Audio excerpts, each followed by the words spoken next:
ni committee dwaro nang'o nikech ang'e ni county integrated development plan to kune muyier jopinye mawacho ni wadwaro magi ma ka ok giwacho to kuket negi to nitiere chenro mar ni mondo tud mieche mani mabor gi pipe mar pi mondo mi ji oyud pi e gweng' ma Kisumu.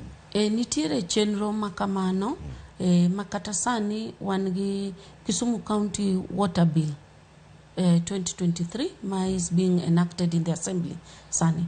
Bill no wafuono ni wadwani mondo waform rural service provider. Joma biro chiwo pi e gwenge kucho chonde nikech county tiyo gi pesa mang'eny e timo infrastructure mar pi to wawegi e lwet jopiny to jopiny gi rito pi osetamo. Koro in the bill waneno ni nyaka koro wakel water service providers for the rural water schemes mondo improve the access to water. Kakoro wadhi chenro mar alwora.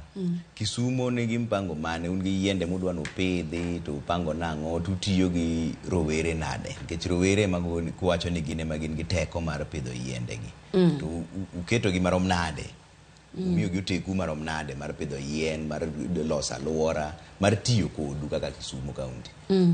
Rowere watiyo go mang'eny nikech gine teko to king'iyo the Kisumu Climate Change Act o wach maber ni kidienje duto te nyaka waket rowere, nyaka waket mine, nyaka waket jogo bende man gi ng'ol mopogore opogore. Koro kanyo waketo rowere in all our planning committees.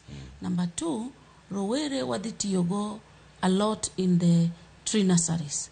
Ne watimo a sample of a tree nursery manotim koro Mnara madhi maber kabisa. Koro with the Flocker Fund wadwa temo mondo mi wachak wayaw mo tree nurseries eka wadhi yudo yien mipidho to ineno ka president ochung' matek ni nyaka pidhi 15 million trees. Kisumu nigi target mar pidho 9 million trees in 10 years, mane target momiwa as Kisumu County.